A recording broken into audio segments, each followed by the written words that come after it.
flats. You just saw one of the doctor would come up there. There was just no vehicles, nobody had, my father at one time had a motorbike and sidecar, but mainly there were no vehicles. Anyway, in 1954 we moved to Westby Close, and the houses were being built, and there were quite a few families moving in. They were being built while we moved in, actually.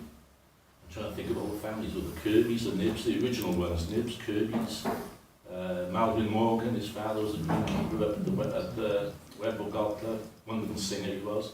The Stanleys, Dorothy Dorr, you probably remember her. She was related to me.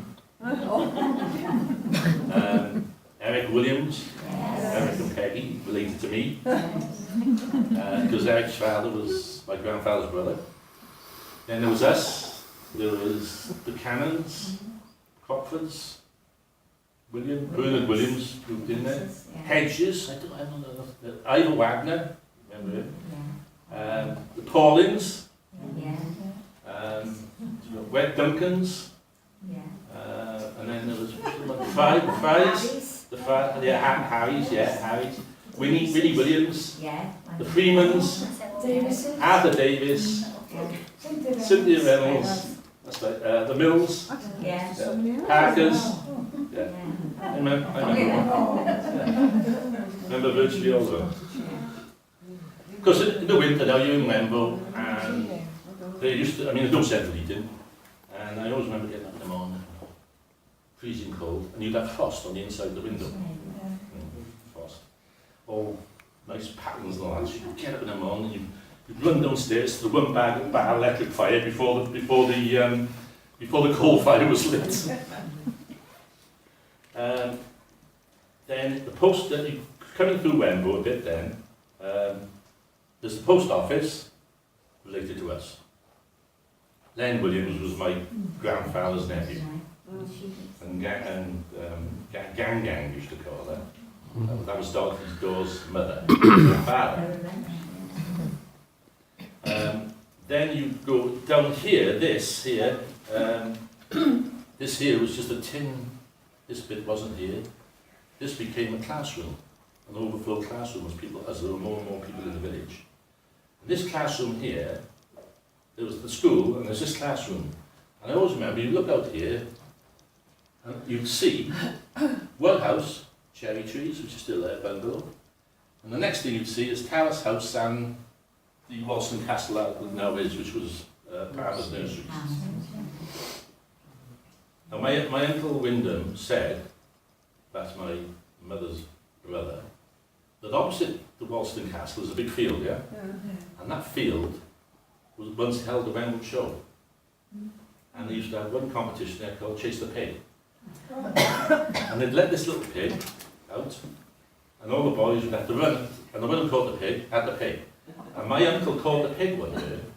So he catches the pig, takes it up to turn the rod in, and a farm on the downs killed the pig and roasted it.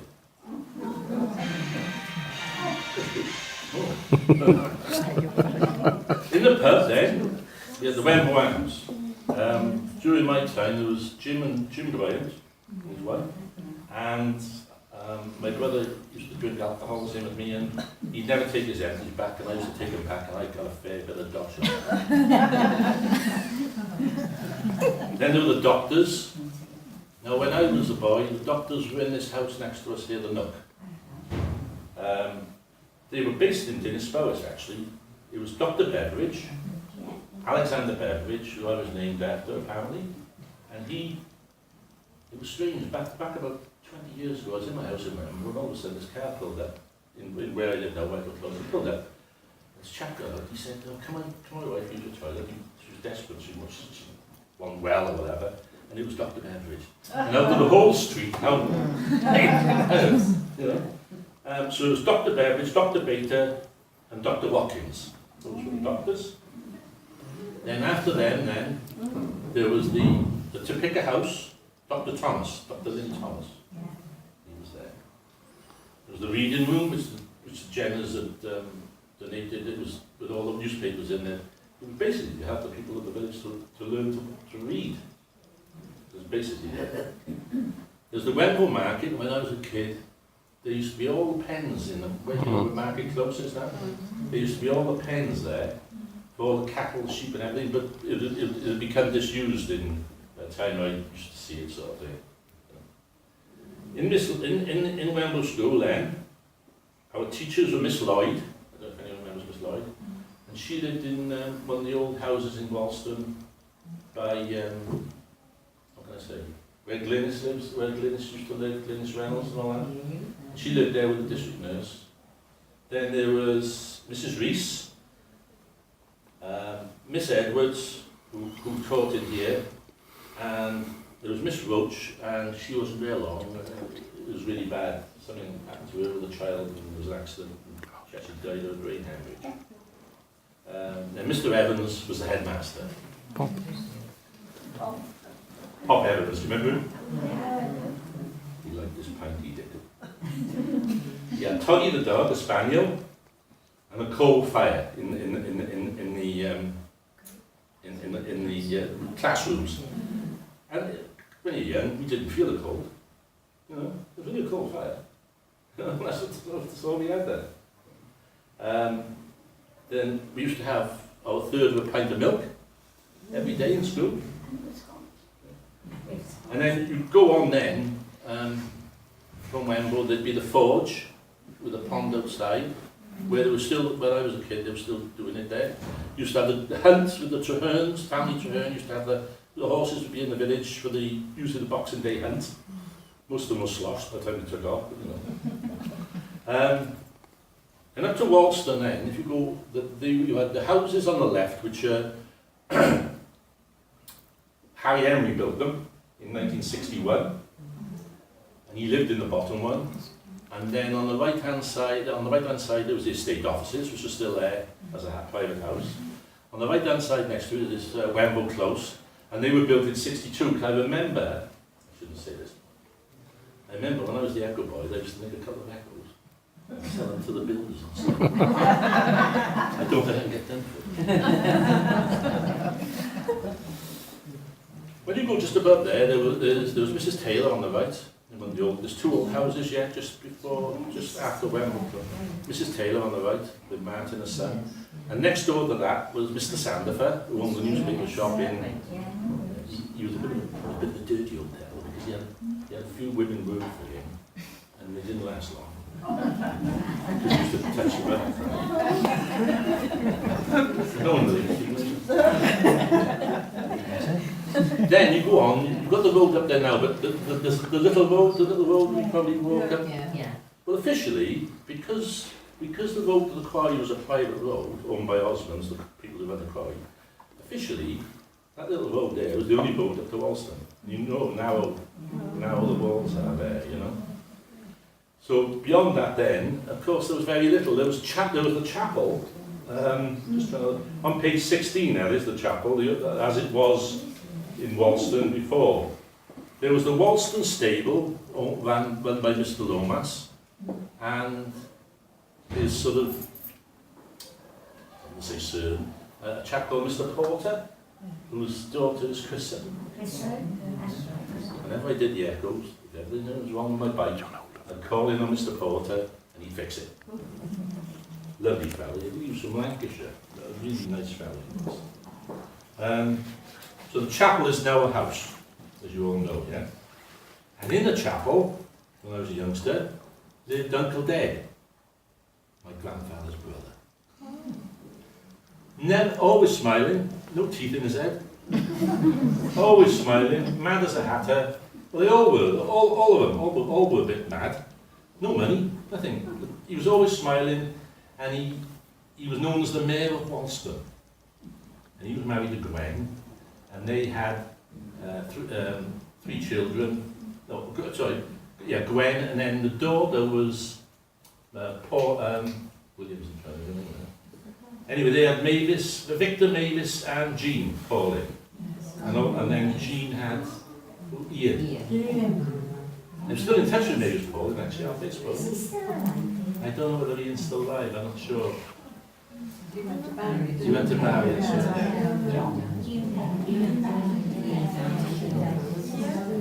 But Eric, Eric Williams was Dave Williams' son. Right? And then, as I said, Jean and Mavis and those. Then, just a bit further up on the left, there were all these small cottages. But they were, when I was young, they were getting derelict, and they were eventually knocked down, and they put Mrs. Bugler in instead. With Peter. Nice to observe the echoes to you tonight.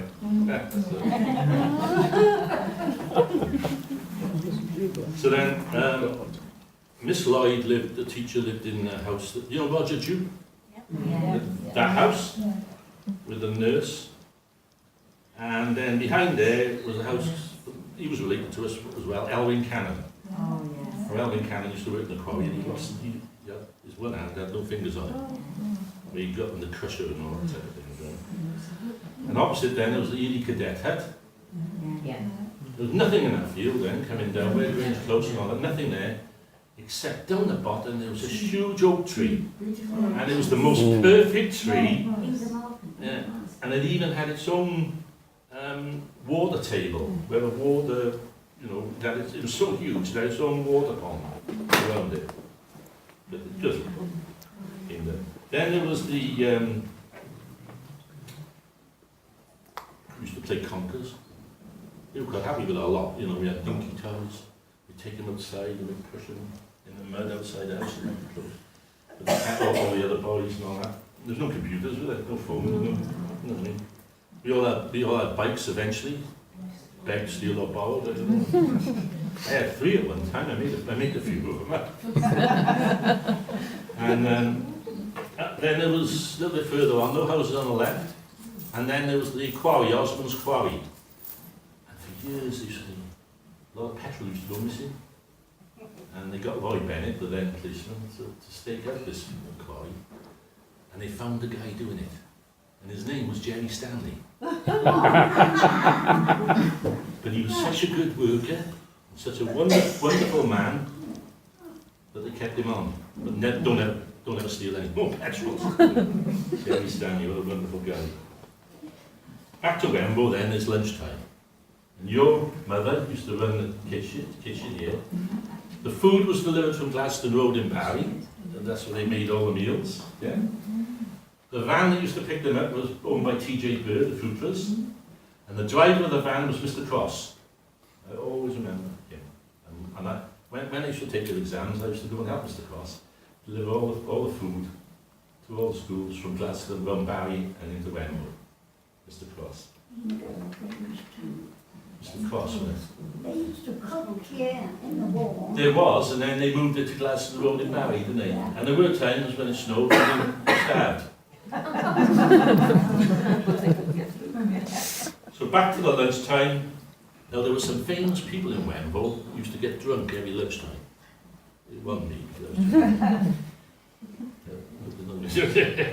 Anyway, one of them was Godfrey Lewis of Upper House. Very well spoken, very nice man, but he had trouble with the white horse.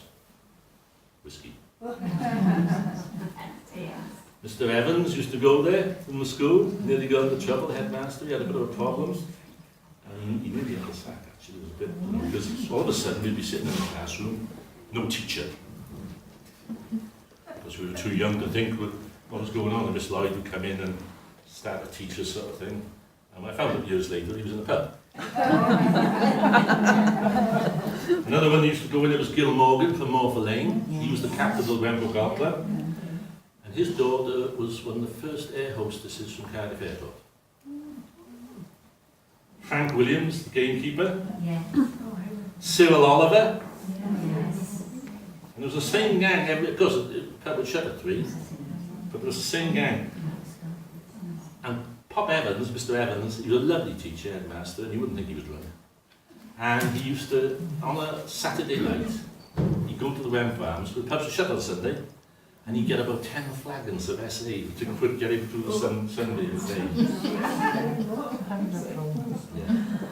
Further down, and then down Morpher Lane, there was Mrs. Jacobs. There was a chap, I can't think of his name, I used to do some work with him on a bit of an allotment on the right-hand side there. Now, Mrs. Jacobs and her husband, she eventually lived in Topeka Drive. And Mrs. Jacobs, they used to have these fireworks in the late 50s. I've never seen anything like them. You can see them today. They shoot these fireworks. They used to have big parties up there, company parties. And these fireworks go in the air, and you'd have a hanging star, you know, a parachute, you know, firework. I mean, you see them nowadays, perhaps, but, you know, in the 1950s, you know, they must have paid an arm and a leg for them, you know. And then there was the, Godfrey Lewis. I want to go back to Godfrey Lewis because, do you ever remember glam taxis? Yes. They were quite a sort of posh Yes. peaked hat, purple uniform. Well, it's one day, I'm nosing around the village like I used to, and this glam taxi comes into the back of the Wenvoe Arms, and Godfrey Lewis got out. And he knew me. Hello, Alex. I respect him, he was a nice fella. And so in Godfrey Lewis goes into the pub. So I chops into this taxi driver, and then I think I wandered off. I came back about an hour later. I don't know whether I was delivering the Echo or something. And there's this glam taxi with the thing click, click, click going. The meter's still going. So he said, you know Mr. Lewis, do you? I said, yeah. He said, can you tell him I'm still here? He said to me, to take him home to the house. I said, well, all right. He said the fare now was 10 shillings, which cost bit of money. So anyway, I went to the bar and I said, oh, hello Alex, yeah, Godfrey. I said, yeah. He said, you've still got the taxi outside, sir. He said, oh, God, how much is it? I said, 15 shillings.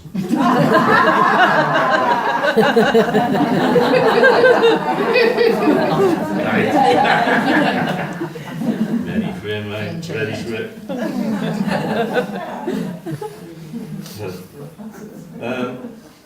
So going back to the dinner crates, so remember, they used to come in big it was a Teddington aircraft company, must have had them during the war for army and different services, and there used to be these big crates of food would come in from Glasgow Road School, and they were all contained, and it was still hot. And I always remember that your mother used to give me the custard tart.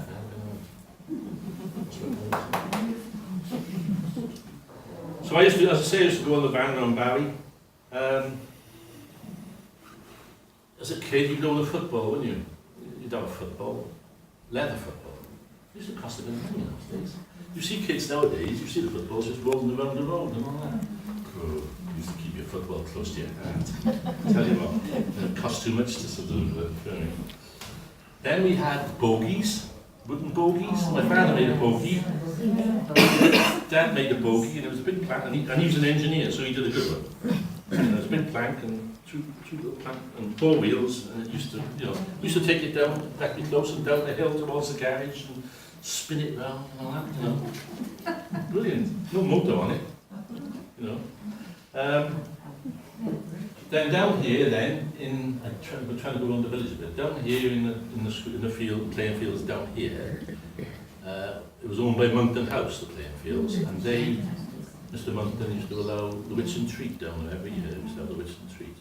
The weather was always alright. The weather was always good. And I remember they used to have a tug of war. The adults as well used to have a tug of war. I remember once Dad was there doing a tug of war, and someone that you went down the middle of a hole, and he had a bad leg for the rest of his life. It was just jolted. He went to a faith healer and things like that, I mean, it didn't stop him working, but down the bogey, yeah. And then, joined just seeing if I got the right one here now. Yeah. Right. Joined the Cubs and Scouts. Eric Williams was the Scoutmaster. My father was Deputy Scoutmaster. And we did all the things, the nuts, we used to do tracking towards Ridston, used to put the hours on the floor, and, one lot would go ahead and you'd do all the tracking, and we used to have good fun. The only thing I didn't like, we used to go camping. That was terrible, absolutely awful. And then I'd wake up in the middle of the night, we'd camp at Duffin or something like that, by that bridge there. And I'd wake up in the middle of the night and I couldn't see anything. I was like this, shut through the door, where am I? So I just did like a claustrophobic thing. I used to eat. I always used to remember that she used to dig the pits to go to the toilet there. But we went camping down Port Call once, so anyway, I had to go. So we were in a tent. I always remember, I gotta go now, So I go and sit towards this pit, don't I? Sit towards this pit, and all of a sudden, That's all right. I didn't realise I just walked back into it a bit like